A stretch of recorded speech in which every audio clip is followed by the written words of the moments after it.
Brought to you by KR Mangalam University. We provide you the platform to turn your dreams into reality. Give wings to your aspirations with KR Mangalam University. बोलिए भारत माता की, भारत माता की, भारत माता की। बोलिए भारत माता की, भारत माता की, भारत माता की।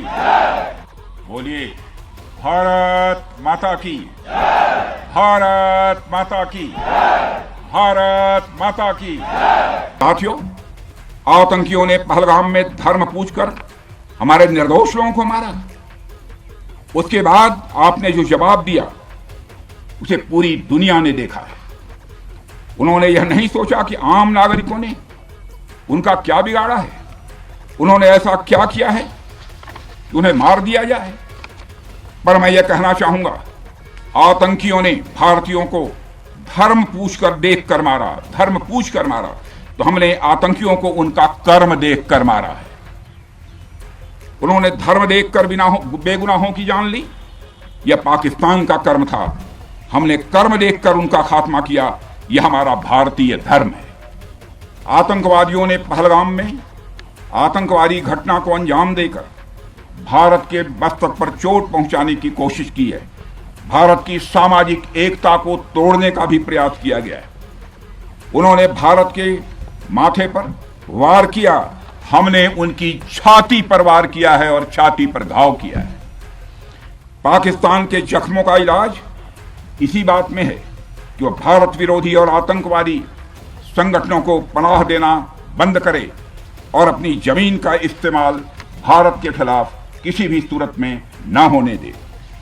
साथियों, आपको याद होगा कि लगभग 21 साल पहले स्वर्गीय अटल बिहारी वाजपेयी जी के सामने इसी पाकिस्तान ने इस्लामाबाद में डिक्लेरेशन किया था कि अब उनकी धरती से आतंकवाद एक्सपोर्ट नहीं किया जाएगा।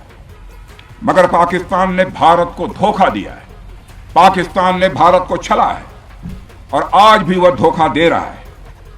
इसका खामियाजा अब उसको भारी कीमत करके भुगतना पड़ा है और यह कीमत, यदि आतंकवादी वारदातें चलती रही तो लगातार यह बढ़ने ही वाली है।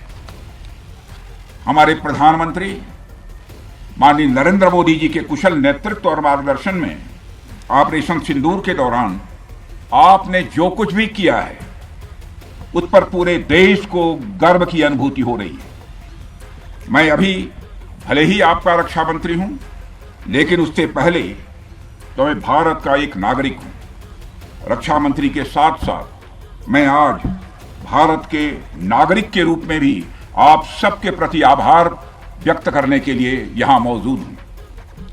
पहलगाम हमले के बाद हमारे जम्मू कश्मीर की जनता ने पूरी एकजुटता के साथ और पाकिस्तान और साथ ही साथ आतंकवादियों के प्रति जिस प्रकार से अपने गुस्से का इजहार किया है, मैं जम्मू कश्मीर की जनता का भी अभिनंदन करता हूं।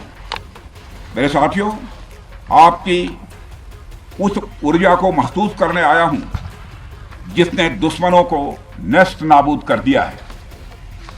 आपने जिस तरीके से सीमा के उस पार पाकिस्तान की चौकियों और बंकरों को आपने ध्वस्त किया, दुश्मन, मैं समझता हूं, उसे कभी भूल नहीं सकता। आपने देखा होगा कि आमतौर पर लोग जोश में होश खो देते हैं, लेकिन आपने जोश भी रखा, होश भी रखा और सूझबूझ के साथ दुश्मनों के ठिकानों को आपने बर्बाद किया है।